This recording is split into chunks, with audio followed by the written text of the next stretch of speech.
Bien chers tous, ce que nous vivons aujourd'hui, certains l'analysent et en décrivent déjà les impacts pour le futur, et ce dans bien des domaines.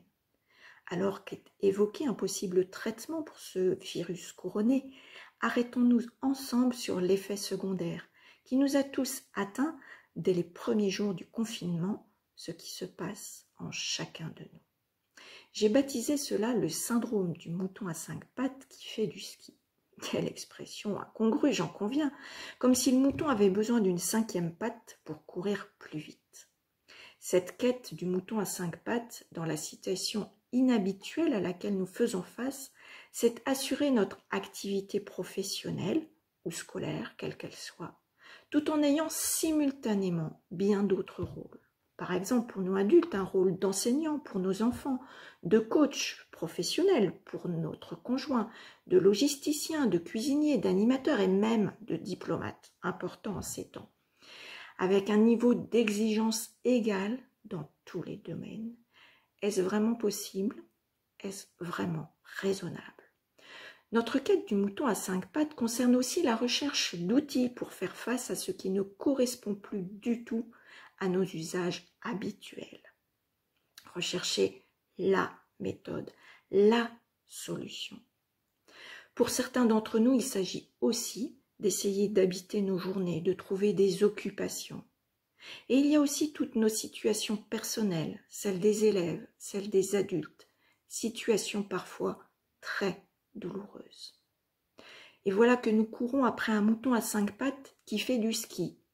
Et il y a des hauts, il y a des bas. Il remonte et il redévale les pistes. Nous sommes traversés par toutes les émotions possibles, avec des hauts et des bas. Et là, franchement, il y a de quoi devenir chèvre. Oups, je m'égare, je parlais de mouton, vite, mon zodiaque de secours pour revenir sur la piste des béliers. Veillons, c'est important à ne pas nous épuiser à courir après des moutons à 5 pattes. Il y a juste ce qu'avec notre cœur et tout notre professionnalisme, nous sommes en train d'inventer. Il y a la richesse de toutes nos initiatives qui nous permettent d'avancer. Sans oublier de retrouver du sens, des repères, une activité et une utilité. Tout établissement d'enseignement et de formation se crée par et pour la relation humaine, ce lien qui se tisse autour de l'acte de transmission. La relation est même ce qui fonde notre humanité. De manière soudaine et totalement inédite, l'équilibre n'est plus là. Dans nos relations, l'équilibre n'est plus là. Il n'est plus là non plus dans nos activités. Nous sommes hyper connectés, quasiment sans bouger, sans compter toutes les questions qui nous habitent. Mon objectif n'est pas de vous donner des astuces, juste d'ouvrir avec vous la réflexion et peut-être aussi le dialogue.